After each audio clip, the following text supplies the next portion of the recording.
A letra e música de Bia Ferreira é, antes de mais nada, uma ode. Uma ode à verdadeira luta antirracista do nosso país. Então, nós temos aqui várias searas a adentrar a respeito dessa canção, que é muito mais que um poema. É um hino de busca pela realidade. Vamos falar então da realidade, vamos falar do que realmente é vivenciado pela população preta periférica no nosso país.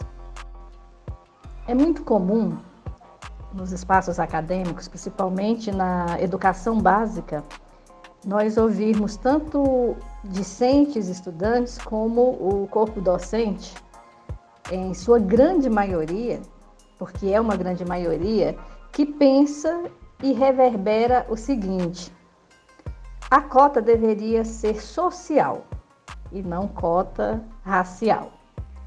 Então a gente tem que começar por aí. Então, o que é o projeto de cotas no Brasil? Né? O que são cotas raciais? O que são cotas sociais? Existe diferença? E qual realmente é a benéfice que alguém que tem esse direito, qual é a benéfice dessa pessoa? Né? Por que muitos brasileiros e brasileiras não negros, eles entendem que a partir do momento que você usa um sistema de cota racial, que você está sendo racista? Então isso você já percebe que é o discurso da elite, e de uma elite não negra, a elite branca. Então por quê? Esse discurso, ele vem para a grande maioria da nossa sociedade e dentro do senso comum, ele consegue apoio, ele consegue ser aceito, inclusive pelas pessoas negras, pelas pessoas que se identificam enquanto pessoa negra, enquanto pessoa parda.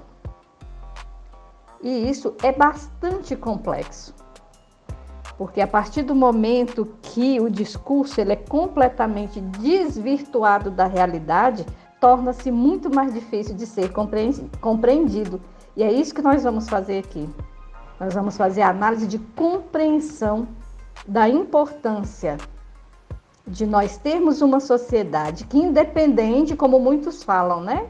Independente de cor, de gênero, de raça, que seja uma sociedade equânime. Quando eu falo equânime, eu estou falando de direitos e oportunidades iguais. Não adianta a nossa Constituição nos dar direitos. Nós temos muitos direitos. Mas o que falta dentro da nossa sociedade brasileira é reconhecer que, embora nós temos direitos iguais, as oportunidades, elas sempre foram e ainda são extremamente desiguais. E quando eu vou falar de desigualdade, de falta de oportunidade igual, existe sim dentro do nosso país uma camada populacional que fica à margem dessas oportunidades.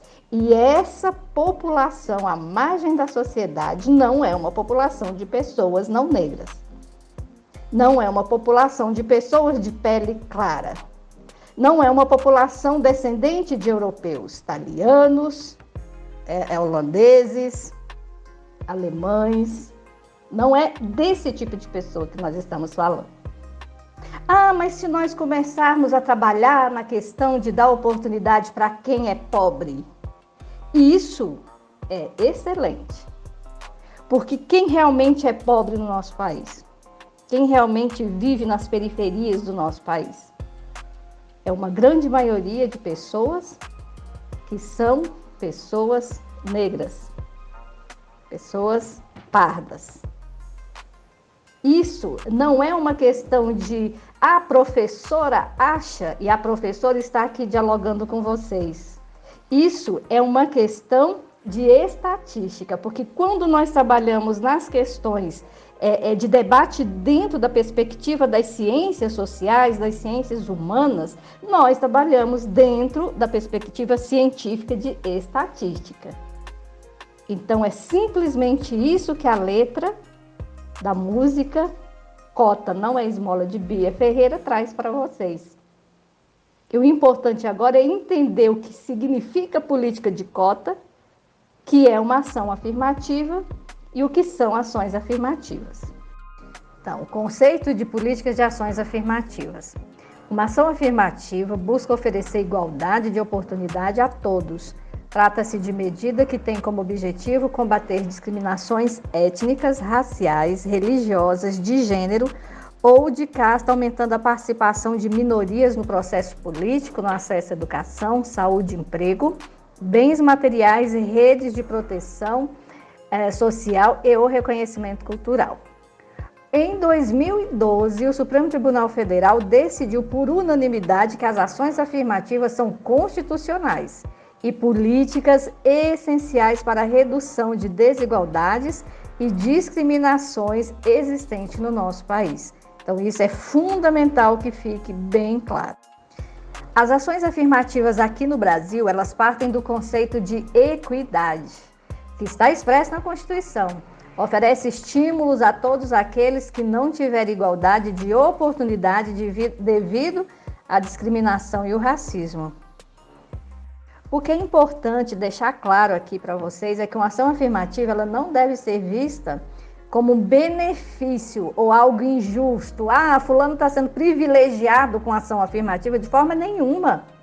Se existe ação afirmativa dentro de um país, é que existe desigualdade, que existe a necessidade de corrigi-las. O país, em termos de consciência coletiva, ele vai mal. Ele não está bem. Pelo contrário, a ação afirmativa só se faz necessária quando percebemos um histórico de injustiças e direitos que não foram assegurados. Então, esse termo ação afirmativa ele foi usado pela primeira vez nos Estados Unidos, na década de 60, para se referir a políticas do governo para combater as diferenças entre brancos e negros. Antes mesmo da expressão, as ações afirmativas já eram pauta de reivindicação do movimento negro no mundo todo, além de outros grupos discriminados também, como árabes, palestinos, curdos. Então, é isso que deve ser muito bem assimilado por vocês. Outra questão também que a gente deve deixar bem clara agora é a respeito do mito da democracia racial. E que Florestan Fernandes, ele desmistificou essa chamada democracia racial que tanto se acreditava que existia em nosso país. Tanto que lá fora, o Brasil era considerado uma das maiores democracias raciais do mundo. Então, o que o Florestan Fernandes fez? Ele desenvolveu uma crítica sobre a obra freiriana, de Gilberto Freire, que ele chama de mito de democracia racial. Nega o caráter pacífico, integrador do processo de miscigenação da raça, que é defendido por Freire. Florestan ele escreve uma obra importante, a integração do negro na sociedade de classes, mostrando as dificuldades da integração dos negros recém-libertos na sociedade capitalista agrária que, ora, se consolidava do nosso país. Então, conforme a perspectiva de Florestan Fernandes, o processo histórico de nascimento da sociedade de classes gerou a exclusão social para negros e que até nos dias atuais nós percebemos visivelmente em nossa sociedade. Basta que tenhamos a sensibilidade e o interesse de olharmos para a nossa sociedade. Então, para ficar bem claro, as cotas raciais elas são reservas de vagas em vestibulares, provas e concursos públicos destinados a pessoas de origem negra, parda ou indígena. As cotas visam acabar com a desigualdade racial e o racismo estrutural, que é resultado de anos do processo escravidão no Brasil, que ainda excluem pessoas negras e indígenas da universidade, do mercado de trabalho e dos espaços públicos. Vocês podem perceber visivelmente que nos espaços de poder existem uma minoria de pessoas que são negras e indígenas. Isso é visível, isso é claro. Né? Ah, mas a pessoa tem que estar lá por mérito, ela tem que estar lá por mérito, todos têm mérito, desde que as oportunidades sejam iguais, para que elas tenham essa prerrogativa do mérito. E não é o caso do Brasil. Essas cotas elas são reservadas para determinados segmentos minoritários. No caso da atribuição das cotas para ingresso em concursos de graduação em universidades públicas federais, além da origem étnico-racial, o candidato à vaga reservada deve ter cursado todo o ensino médio em escolas públicas. Tem isso também, né? Que é quando o senso comum fala assim, mas deveria ser cota para aluno de escola pública, e é isso que trata a lei. Né? Então a pessoa fala isso, inclusive docentes afirmam isso. Né? Sem antes conhecer que é exatamente assim que funciona. E dessa maneira as universidades públicas ela oferecem um duplo sistema.